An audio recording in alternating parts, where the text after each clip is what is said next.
Hey everyone, Mr. Sujano here. In this video we're talking about Nintendo Switch and Nintendo Gamecube. Let's get started. Alright, to kick things off, yes, I'm still recording in a hotel room, and yes, I've got to keep my voice down to not wake up Mrs. Sujano.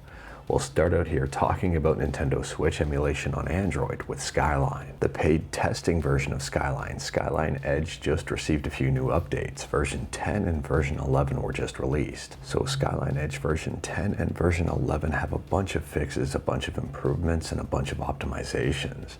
On top of that, if you've got a Mali GPU, Skyline Edge version 11 might be of interest. There's some Mali improvements. Kirby and the Forgotten Land is up and running, although it does look incredibly broken. Monster Hunter Stories 2 is up and running, but it still needs a ton of work to be considered playable. Fantasy Strike is up and running and in-game, although there are some random slowdowns. Baldur's Gate Dark Alliance is getting between 55 and 60 frames per second on a MediaTek Dimensity 8100 Max. BioShock Remastered is booting. Super Mario Odyssey is getting between 45 and 60 frames per second on that MediaTek Dimensity 8100. And even Hollow Knight is getting between 60 and 80 frames per second on that MediaTek chip. Now it is worth pointing out that Skyline Edge is only available to supporters of Skyline, but every 2 weeks, give or take, and sometimes sooner, those Skyline Edge builds get merged with the mainline build.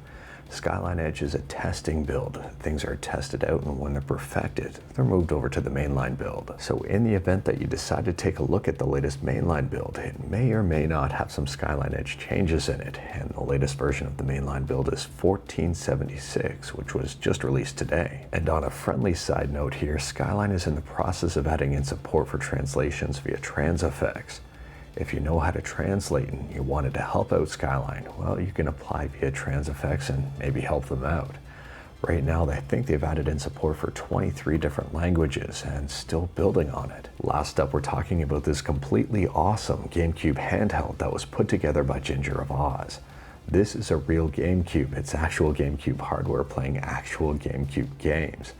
It is completely gorgeous, and you can make one yourself if you want. So this device is called the Ashita, and Ginger of Oz says it's one of the best projects you can get into if you're a beginner and wanted to start portabilizing something. So if you are into this stuff, I'll drop a link to this site in the description below, because there's absolutely everything here that you need to get started and probably complete a successful project. And as a bonus piece of news, and this really isn't a piece of news, I'm giving away one LaunchBox lifetime license. It's either for PC or Android. It'll be the winner's choice.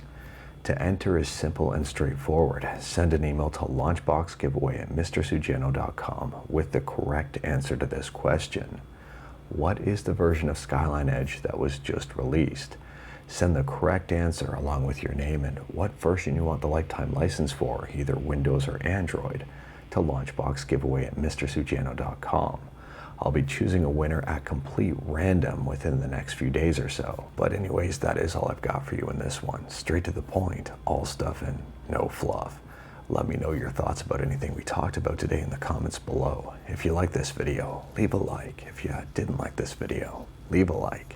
Hit that subscribe button, check out my other videos. Don't tempt fate, save your state.